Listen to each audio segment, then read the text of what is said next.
Y no fue tan fácil como pensábamos. Realmente la generación de ventas no fue tan rápida como creíamos. Generar un producto que fuera tropicalizado tampoco fue tan fácil. Y bueno, pues sí nos dimos muchísimos topes.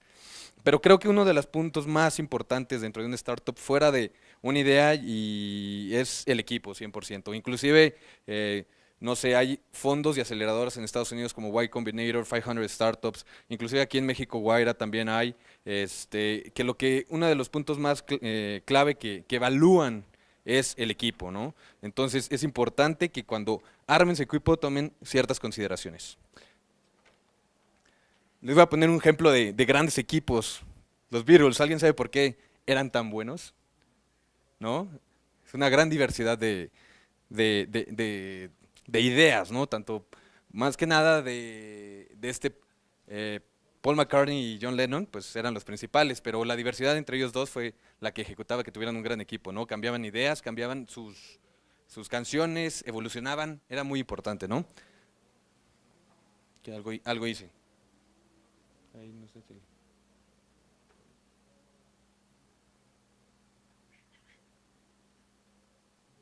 ¿Quién sabe dónde quedó? Oh,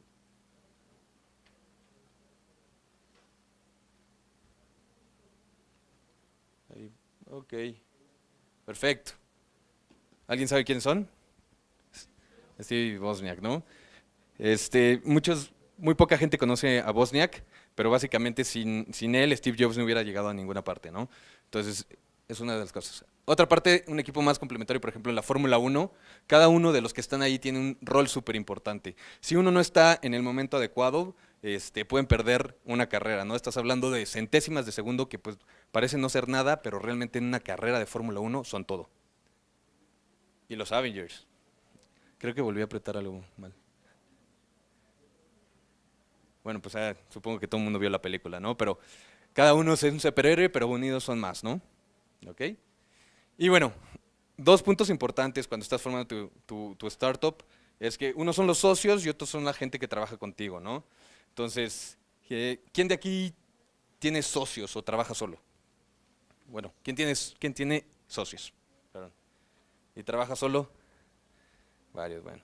Este, Realmente yo creo, o más bien al parecer suele ser tendencia que en equipo las cosas salen mucho mejor, ¿no? Entonces uno trata a veces de querer hacer las cosas solo porque piensa que lo puede hacer bien, pero es mejor apoyarte de gente, ¿no? Entonces los socios y los empleados, ¿ok? Vamos a ir con los socios un poco.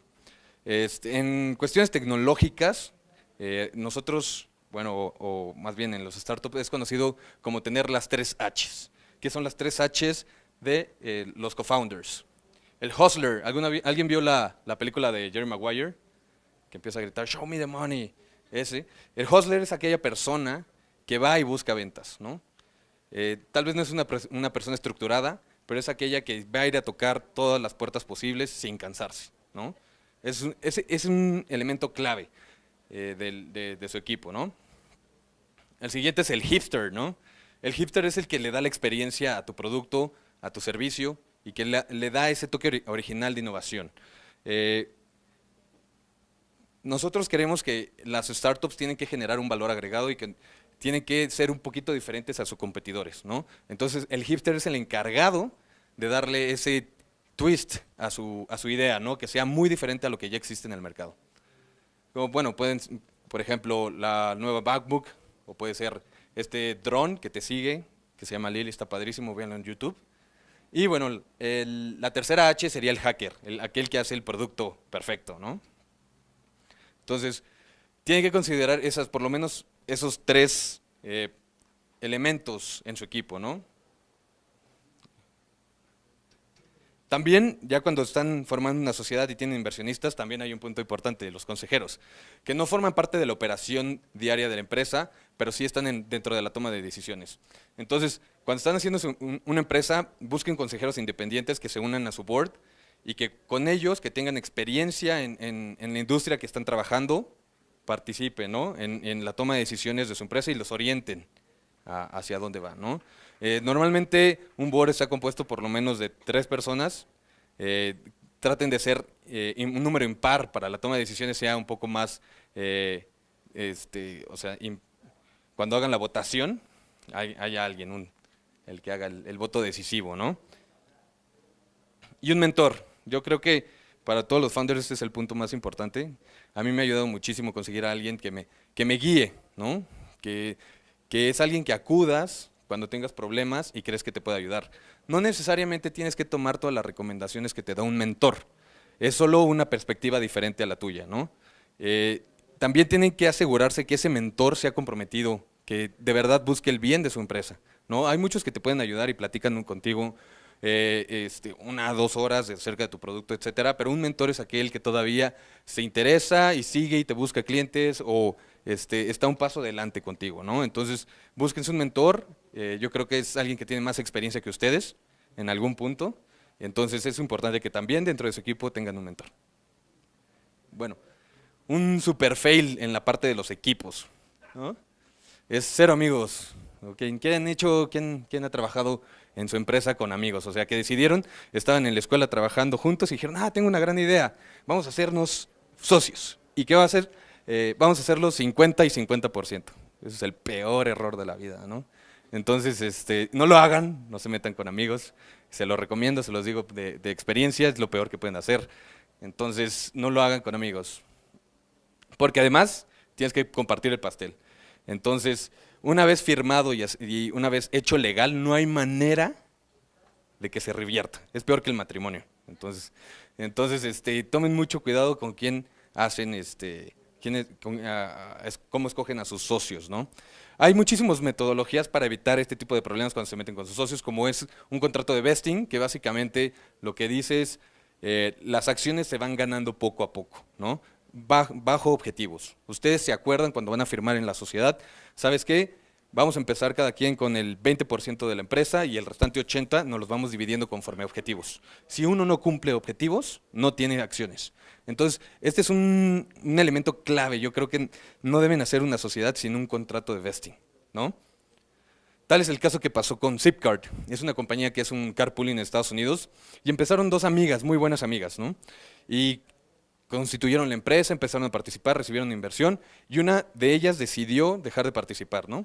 Dijo, pues yo ya tengo mis acciones y pues no creo tanto en el proyecto, prefiero dedicarme a mi familia, a otro trabajo, y decidió irse. La otra persona que se quedó estuvo trabajando, creció la compañía y en el momento que los fueron a comprar, pues ¿qué crees? Que la mitad de lo que le ofrecían va para la otra persona. Entonces yo no creo que sea justo realmente. Entonces, la parte de vesting te ayuda a que, bueno, por lo menos la participación que hizo sea remunerada a través de acciones en el contrato de un exit, pueda sacar el dinero que realmente se merece. Entonces, por favor, considérenlo cuando hagan una sociedad, un contrato de vesting. Sin amigos, además. Empleados, esa es la otra parte yo creo que es la más importante, es el activo más importante de tu empresa, no tanto el producto. Porque hay equipos que un día están vendiendo camotes y al otro día están vendiendo bananas y lo hacen muy bien. Y porque el mercado no les dio para vender eso y decidieron cambiarlo. Pero tienen la capacidad de hacerlo. Ese es un buen equipo, ¿no? Es un buen equipo que no se desanima y que sigue a pesar de las consecuencias. Pero yo no me gustaría llamarlos empleados, sino son colaboradores, ¿no? Realmente yo no creo que o sea, la palabra empleado ni siquiera me gusta, ¿no? Es horrible. Entonces,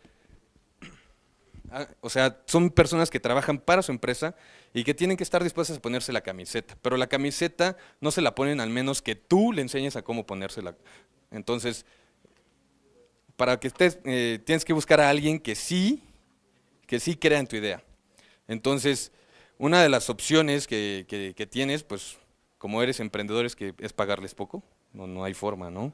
O sea, nadie tiene dinero para pagarle a alguien súper recién egresado de una maestría, que tiene mucha experiencia y que se quiere venir a trabajar contigo y le pagas 10,000 pesos. Pues no hay manera. Pero o sea, ¿qué otra opción tienes cuando estás buscando? Pues compartir el pastel, ¿no? Hay una parte de las acciones que se llaman stock option, que son opciones de sus propias acciones que, dependiendo también el tiempo que lleven trabajando en la empresa o bajo objetivos, tienen derecho a acciones, ¿no? Esto los motiva y los hace parte de la empresa, ¿no? Porque si ustedes crecen y no crecen con su equipo, créeme, su equipo se va a ir, ¿no? Nadie quiere estar con alguien que no te da o sea, ves crecer a alguien y tú no, realmente te vas a cambiar, ¿no? Entonces tienes que compartir, creo que es algo muy importante. Además de que sean apasionados, o sea, la pasión es muy, muy difícil de encontrar. Inclusive, pues los mismos founders de repente se pierden en la búsqueda de su pasión.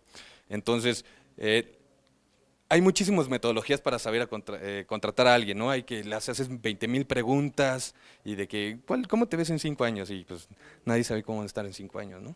Entonces, en mi recomendación es no hagan preguntas tan estructuradas en una entrevista de trabajo para su startup.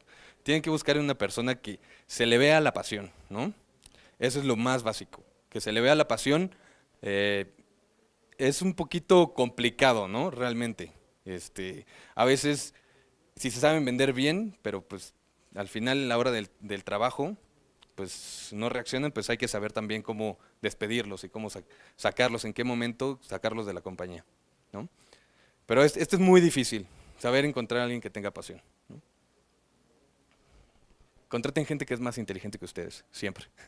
Esto lo hace Mark Zuckerberg, esto lo hace Steve Jobs, bueno, lo hacía pues. Muchísimos de las startups en Silicon Valley utilizan esto, ¿no? Contratan a gente muy, muy inteligente y pues lo único que tienes que saber es delegar, ¿no? Y gran parte de las responsabilidades como directores generales es que sepas delegar tus acciones, ¿no? Y que sepas motivar a la gente que es más inteligente que tú, ¿no? Entonces, esa es otra recomendación que de verdad tienen que tomar en cuenta. Por ejemplo, esta es la oficina de, ay, no me acuerdo, creo que Airbnb, esta es la de Twitter, la de Facebook y bueno, pues lo que tienen en común todas ellas es que tienen una cultura. Tienen que crear una cultura de su empresa. Tienen que saber por qué luchan todos sus empleados, por qué luchan, cuál es el propósito mayor de su compañía, cuál es el propósito de ellos estando en la compañía y por qué quieren estar ahí, ¿no? Entonces, o sea, de los que tienen empresas, ¿alguien tiene definida una cultura? No. Entonces, ¿sí? ¿No las puedes compartir?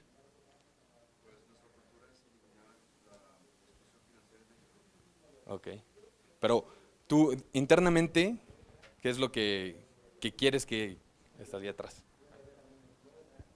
O sea, ¿tú qué es lo que quieres internamente de tus empleados? ¿Que te generen dinero o qué quieres tú de ellos? Su pasión, su responsabilidad hacia la compañía, el que trabajen bien y lo que lo hagamos juntos. Ok. Por ejemplo, les voy a compartir una cultura que a mí me parece muy interesante, que es la de Zappos. Zappos es una compañía un e-commerce que empezó vendiendo zapatos y luego la compró Amazon. Pero una de las cosas a la que se dedica es el customer service y a que darle la mejor experiencia de compra al usuario y que el cliente siempre tiene la razón. ¿Y cómo hacían esto? Porque se dieron cuenta que mucha gente hablaba y hablaba al call center y se quejaba muchísimo. Y fue cuando decidieron darle poder a la gente. Entonces su cultura es darle poder a las personas que están hablando por teléfono con el cliente, tienen el poder de decisión. O sea, ellos deciden si darle un 2 por uno, si regalarle unos zapatos adicionales, si, no sé, si muchísimas cosas. Tienen esa libertad, no tienen la necesidad de preguntarle al gerente permiso, ¿ok? Entonces, Sapos confía en su gente, confía 100% en su gente que la toma de decisiones que va a ser la correcta, ¿no? Entonces, eh, es un poco riesgoso, pero les ha funcionado bastante bien. Hay un libro que se llama Delivering Happiness, que es inclusive del CEO de Sapos, ese libro se lo recomiendo muchísimo. Habla un poco acerca de la experiencia que tienes con el cliente y cómo debes brindar un servicio con toda tu pasión, pero también habla de cómo trata a la gente internamente, ¿no? Cómo tienen esa capacidad de tomar decisiones en el momento que están hablando con el cliente. ¿Sí? Y tienen que tener un ADN también, un ADN escrito, ¿no? Por ejemplo, Facebook dice Be Bold, que es ser honesto y ser directo en lo que piensas, ¿no? No tienes que hablar con tu jefe por si tienes una idea de mejorar un producto, puedes hablar directamente con Mark Zuckerberg si tú quieres, ¿no? Vas y tocas puertas y eres abierto, ¿no? Entonces, tienen que tener un ADN, ¿no? ¿Por qué luchar? Y bueno, muchísimos han visto esto, todo depende del ejemplo, ¿no? Realmente, a mí sí me ha tocado trabajar con jefes que encargaban una tarea y eran los primeros en irse y dejando a los demás trabajando, ¿no? Entonces, como dueños de sus empresas, ustedes son los que se tienen que desvelar más. No tienen que dormir, tienen que trabajar 24/7. todo el año. Entonces, el ejemplo es la mejor manera de motivar a tus empleados, ¿no? A tus colaboradores en este caso. Entonces, en los problemas que han ocurrido dentro de, por ejemplo, de nuestra compañía, que hemos tenido con socios, por ejemplo, es muy difícil a veces tomar decisiones y saber cuándo sacrificar a alguien, ¿no? O sea, cuándo decirle que parta. Entonces, creo que tienen que establecer muy claro cuáles son las razones de por qué salió, ¿no? Tienen que ser transparentes. La honestidad es una de las cosas también que nosotros creemos que es lo mejor, ¿no? No mentirles a los colaboradores pues yo creo que no transmite bien el objetivo de tu empresa, ¿no? Hay que saber cuándo decirles que las cosas no van bien. También es importante porque ellos pueden entender por qué no les has pagado la nómina, ¿no? Por ejemplo, en ese caso. Pero bueno, si están contigo van a entender y van a seguir luchando contigo, ¿no? Pero yo creo que el objetivo más padre es que se tienen que divertir. O sea, es un pain in the ass hacer una startup, realmente, pero es súper divertido, ¿no? Tienes que divertirte con tu gente, ¿no? O sea, que el trabajo, pues no es trabajo, sino es una diversión y bueno, es una pasión y que se tiene que notar, nunca tiene que haber, sí va a haber momentos difíciles, claro, pero si no te diviertes no tiene caso, eso es lo que nosotros creemos. ¿Ok? Bueno, pues creo que es todo, no sé si tienen una duda o algo por el estilo. Por ejemplo, en tu experiencia, ¿por qué recomiendas que no hacer una startup con tus amigos? No, o sea, finalmente en un trabajo, yo lo que he hecho, digo, bueno, él sí creo que puede funcionar, creo que no puede funcionar, creo que sí puede funcionar. Ujú. Bueno, fíjate, bueno, yo creo que, o sea, cuando eres amigo te sesgas mucho, ¿no? Hay cosas de detalles de trabajo que no ves con tu amigo, porque te cae bien, eres más flexible a aceptar sus habilidades o te engañas tú mismo y crees que sí son reales cuando realmente no lo son. O sea, yo lo pensaba así, dije, él es buenísimo y lo sé y lo platico y es honesto, etcétera, pero ya cuando tocan momentos de acción y de decisión y que no se hacían, pues ahí te das cuenta de que no era tan fácil, no era tan sesgado. Si conoces a alguien externo, probablemente sea tu punto de vista sea más objetivo, ¿no? No quiero decir que sea la regla, obviamente sí hay muchísimas compañías que empezaron con amigos, pero en mi caso también he aprendido que después de que sean mis socios son mis mejores amigos, pero es un paso después, ¿no? Entonces, diferente.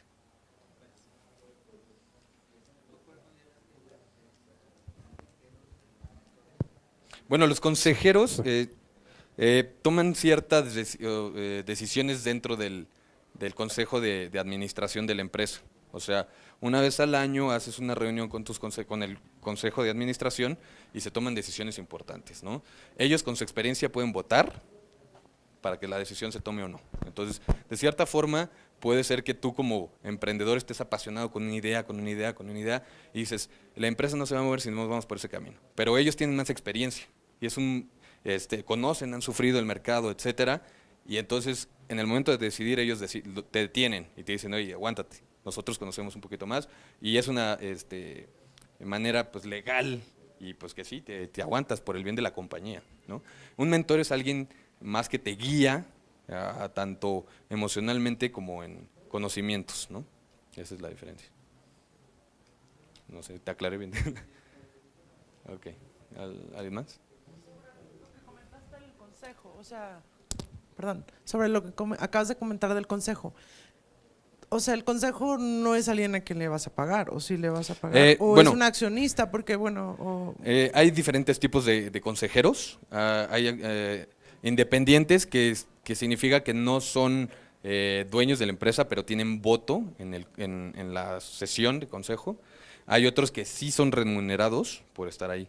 Es independiente, es como tú acuerdes con ellos, ¿no? Tú les puedes dar unas acciones o puedes decirle, por tu simple gusto, estate ahí y toma decisiones, o pueden ser también parte accionistas, ¿no? Entonces, o sea, es cuestión que negocies tú con ellos cómo quieren ser parte del consejo. ¿Y cuál sería tu recomendación? Que si hay gente que acepta ser consejero sin tener un beneficio económico.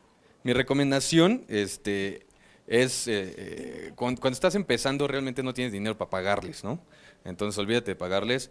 Tal vez dar un pequeño un porcentaje de tus acciones dividido entre tus consejeros es una buena opción, pero cuando estás empezando yo no me arriesgaría tanto y yo buscaría gente que sea comprometida y que sí te ayude de verdad, ¿no?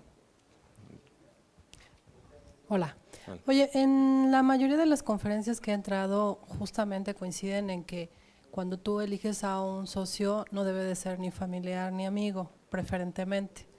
¿Podrías compartir con nosotros cómo podría ser un proceso como para elegir un socio que no sea tu amigo y que no sea tu familia? Porque yo la verdad que lo veo muy complicado y no le encuentro así como la cuadratura. Es súper complicado. Yo creo que primero lo que tienes que considerar es el valor agregado que le va a dar a tu empresa. O sea, ¿por qué razón lo estás queriendo invitar, no? ¿Por qué razón lo estás queriendo invitar? O sea, porque puede ser un genio programando y puede ser un producto fregoncísimo. Esa puede ser una razón. Pero, ¿qué tal si a la hora de entregas decide no hacerlo o toma las decisiones del producto sin hacer caso a, pues no sé, al director general, por ejemplo? Tienes que saber también, o sea, a veces puede ser un producto muy fregón, pero si no acata direcciones, no te conviene, es peor. Entonces, más que nada tienes que, bueno, en mi experiencia diría alguien que sepa confiar en la gente que está arriba de él, ¿no? ¿Me explico? O sea, si yo tomo una decisión como director general y él cree en mí, ¿no? Tiene esa confianza conmigo y hace lo que yo creo, ¿no? Eso puede ser un filtro, ¿no? Confianza. Es muy difícil, la verdad. Esto pasa en todas las compañías, o sea, lo han visto en Facebook, lo han visto en Snapchat, en muchísimas compañías. Es muy difícil, o sea, que sean buenos, que tengan confianza, que sepan, tengan capacidad de cambio, ¿no? Que acepten el cambio muy fácil, eso puede ser una cosa, ¿no?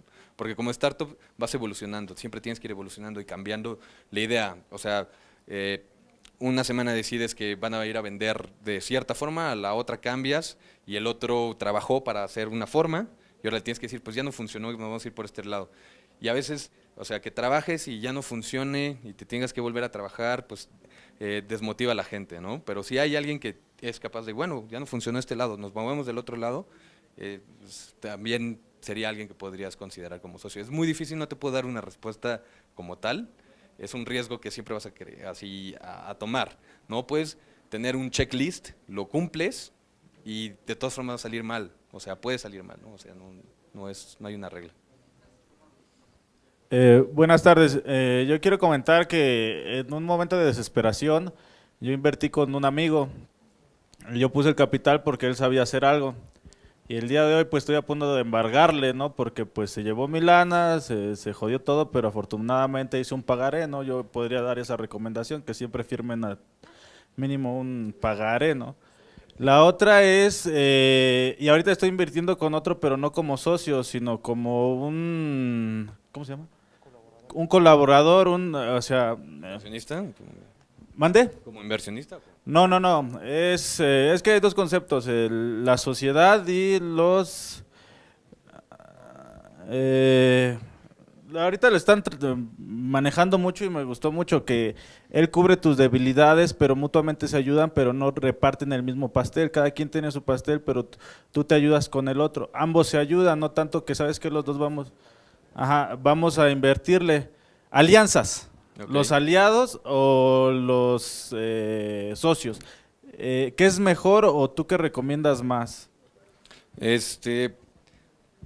Yo creo que, bueno, en base de estrategias de venta, las alianzas son mucho mejores que socios, ¿no? Depende, o sea, por ejemplo, si con la persona que estás haciendo la alianza, ¿cuál es su objetivo principal? O sea, ¿le va a poner atención hacia tu empresa? ¿Va a ser su prioridad? Si no va a ser, nada más te conviene una alianza comercial y nada más generar más, aprovecharte de esa alianza y generar más ventas, ¿no? Si él va a estar enfocado en su negocio, en su modelo, olvídate de hacerlo socio, ¿no? Eso es lo que yo haría. Digo, no hay regla para todo, pero sí.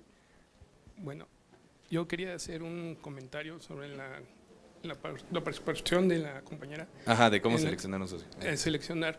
creo que ella o deberíamos nosotros, los startups, tener la profesionalización realmente. Y si estás buscando una persona adecuada para unas ventas o un área de recursos humanos o de finanzas o de contabilidad, sí acercarte a los profesionales y que te busquen a ti gente que coincida con tu perfil, de tu persona, de tu empresa,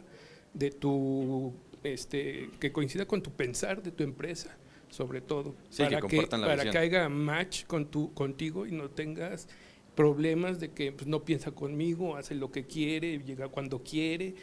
Y sobre todo una persona que no sea, que no crea que ya invirtió contigo y ya no tiene que ir a trabajar. Ajá, exacto. Entonces, sí tiene que ser si tú vas a estar al mando, pues a ojo de amo engorda el caballo. Claro, ¿no? Entonces, la persona que debe estar ahí, pues debe estar bajo tu vigilancia, bajo tus órdenes, siguiendo tus recomendaciones y sobre todo si tú no sabes de esa área, pero sí sabes que tiene que caminar la contabilidad, Claro. que tienen que caminar las ventas, que tiene que caminar la producción. Entonces, si uno no está, o dependiendo del tamaño de la empresa que uno tiene, pues tiene que estar ahí. Si tú eres el Claro. diseñador principal o del creativo, Ujú. pues tienes que estar ahí haciendo, pero si vas a delegar el corte o vas a delegar lo que sea, el tejido, lo que sea, estar ahí al pendiente. Claro, ¿no? por supuesto. Al final. Sí, digo, una de las cosas cuando estás empezando es que tienes que tener todos los sombreros, ¿no? Te haces de todo, ¿no? Y tienes que aprender, ¿no? A fregadazos, pero aprendes, ¿no? Y sí, tienes que estar Pero después, con el match.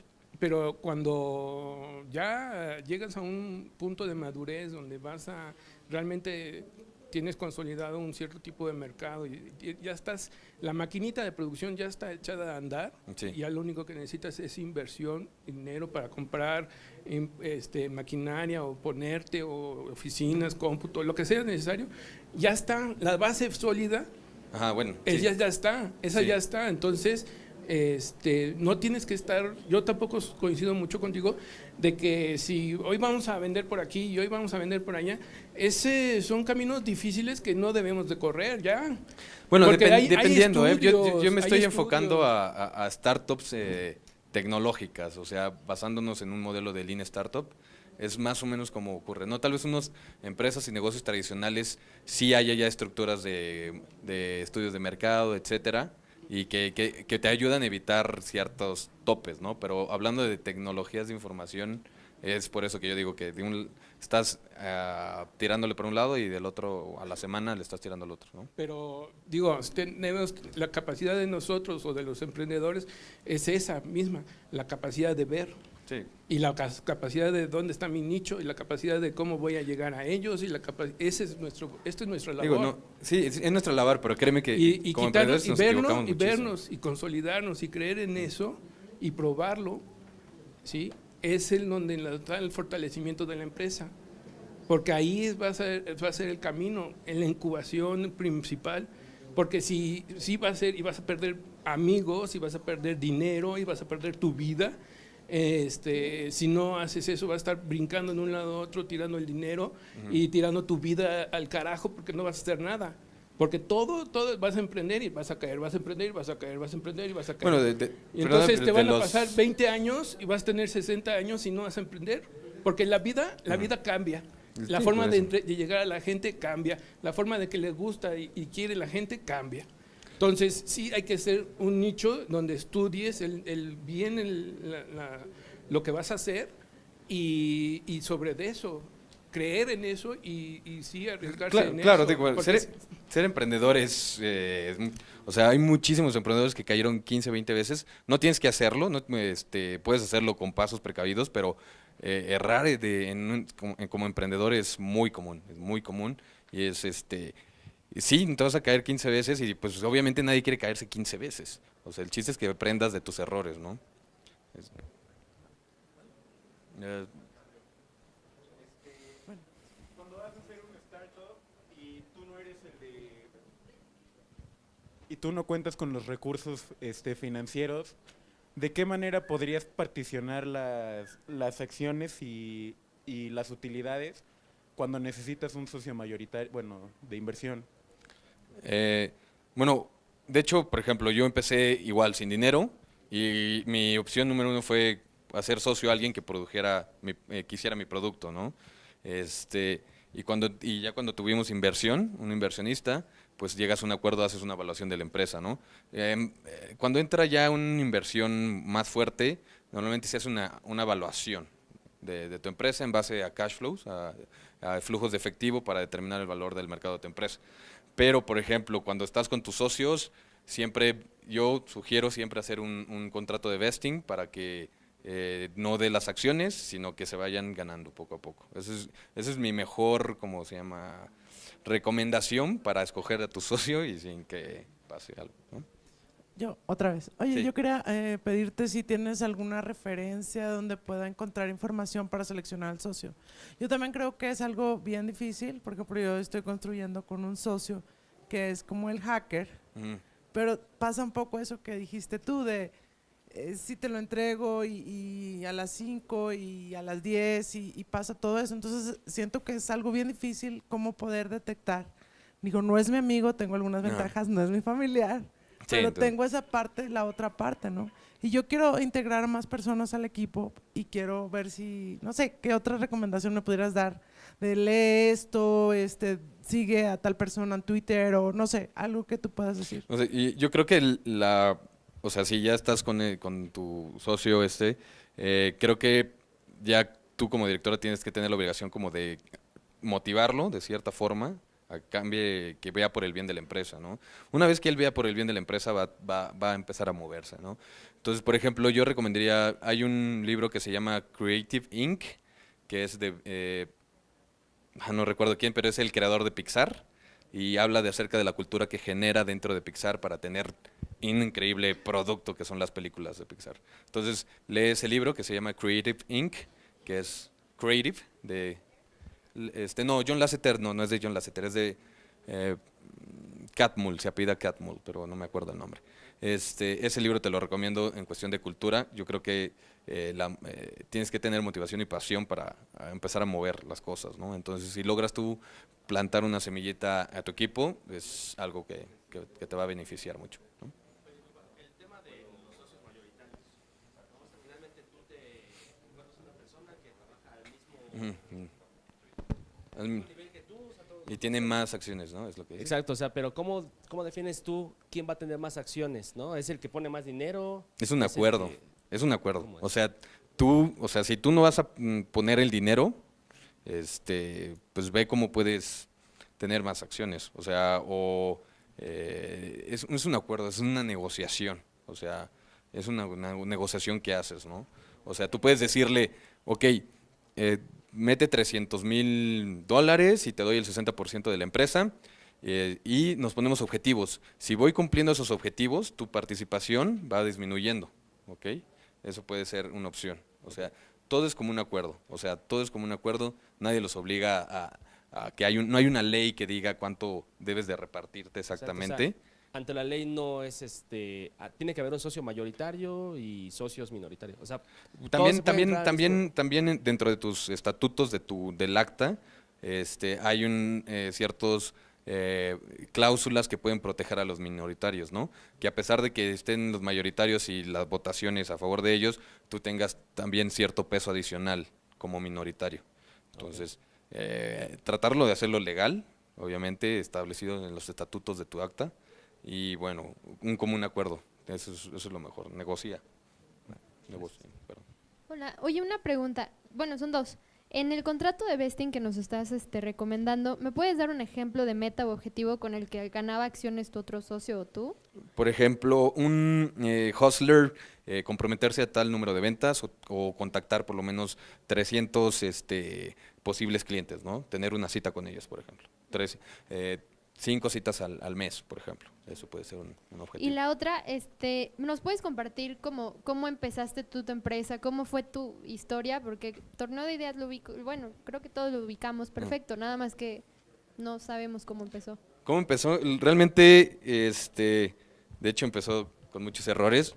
Yo estaba en la universidad, que por ahí del 2008, empezaba a sonar el término de crowdsourcing en Estados Unidos, aquí en México ni figuraba, y tomé una clase de emprendedores, ¿no? Y donde íbamos a hacer toda la parte del business plan. Y la verdad yo estoy en contra un poquito del business plan porque te quita mucho tiempo, ¿no? Entonces yo voy a favor de ejecutar mientras vas planeando un paso adelante, ¿no? Moverte lo más rápido posible. Entonces vimos oportunidades de negocio en México que no habían, que no estaban abarcadas, ¿no? Y vimos que el crowdsourcing estaba creciendo y decidimos implementarlo aquí en México. Errores que cometí, ahí éramos muchísimos socios. Éramos jóvenes, nadie había trabajado nunca y firmamos un acta, nadie sabía nada de impuestos. Entonces, de hecho, hasta todavía traigo el problema arrastrando con la sociedad que firmé. Y pues ahí murió, poco a poco fue muriendo. Y fue cuando decidí ya empezarlo a hacer por mi parte, pero yo no podía hacerlo, no tenía los recursos y no tenía quien programara mi plataforma, ¿no? Y fue que ahí que seleccioné a mis socios, ¿no? Seleccioné a uno, ¿no? Y bueno, para acelerar el proceso metimos otro socio y bueno, ahorita somos 3 socios y tenemos 2 inversionistas. Pero cómo empezar a vender, eso fue un tema muy complicado. Vender en línea es muy difícil. Vender un ticket promedio de $300 es muy difícil antes de que te den el servicio. Nosotros cobramos antes de darles el servicio. Es algo que hemos tenido que luchar porque tenemos que generar mayor confianza con nuestros clientes, ¿no? Mostrar que hay alguien detrás que pueda responder por la empresa, ¿no? Muchos de los mexicanos no confían en Internet o los servicios de darle el diseño del logo de su empresa. Los emprendedores pequeños le tienen mucho sentimiento, ¿no? Entonces quieren confiárselo a alguien que sepa, ¿no? Entonces, darnos a conocer es una de las cosas que empezamos a hacer, ¿no? Y parte de cómo conseguir creativos, pues nos acercamos a todas las redes de creativos que existían ya en México y en América Latina, ¿no? Y tocando puertas. De los 100 correos nos contestaba uno, o a veces ninguno, ¿no? Pero pues nada más tenemos que seguir mandando, hablando por teléfono, y pues vas aprendiendo, ¿no? O sea, haces una llamada y no sabes ni qué decir.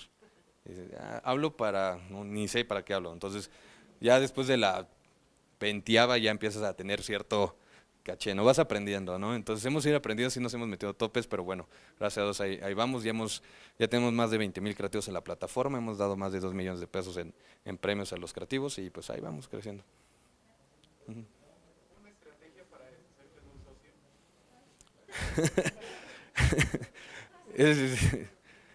Yo creo que, bueno, puede ser muchísimas, hay de las formas hasta más sucias posibles.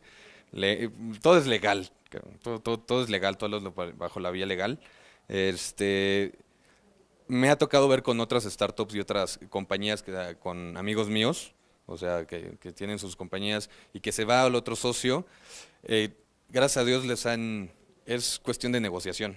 Se tardan años porque el socio que se va no quiere dar sus acciones y una de dos, o te friegas o negocias. O sea, no te queda de otra, ¿no? O sea, puedes tú darle ciertas opciones, o sea, como, no sé, ahorita no se me ocurre alguna, pero hablando es la mejor opción. Estás firmado legal, te digo que está peor que el matrimonio, güey. Entonces, gracias a Dios no me he casado todavía, pero no es cierto. Pero sí es hablando, realmente tratando de venderle que por qué debería dar sus acciones, no sé. O darle, ok, no te doy acciones, pero te doy un pago mensual, que pues capaz si eso te satisface, ¿no? Porque a veces las acciones cuando estamos empezando valen un carajo, no valen nada, realmente no valen nada. O sea, 10%, 20%, toma lo que quieras, no vale ni un peso. Entonces, pues capaz una cuota mensual de pagos por tantos años para que suelte acciones puede ser una opción. No sé, o sea, tienes que ingeniártela. Ahí te recomiendo que veas un abogado más que yo. Sí. Yo me apoyé mucho se llama acá Pablo Hernández Oján, que es CEO de Ingenia Group, que de hecho tiene muchas alianzas con el INADEM. Y bueno, él nos dio su perspectiva desde el producto, de la experiencia del usuario, ¿no? Por ejemplo. Y nos ayudó en la parte de estrategias con alianzas, alianzas más que nada, ¿no? Que deberíamos de irnos a presentar mejor alianzas que tratar de vender por AdWords o por Facebook, etcétera, ¿no? Entonces, más que nada pues fue muy comprometido, le gustaba el proyecto, ¿no? Le tiene que gustar el proyecto a tu mentor, si no le gusta, pues no. O sea, esa ya es una relación muy personal con tu mentor, ¿eh? Realmente tú lo tienes que encontrar, es alguien que te genere confianza y que te ayude a ver más claro, ¿no? Sí, bueno, yo creo que sería todo, ¿no? Ya no, ¿ninguna pregunta más? Ya. Pues muchas gracias.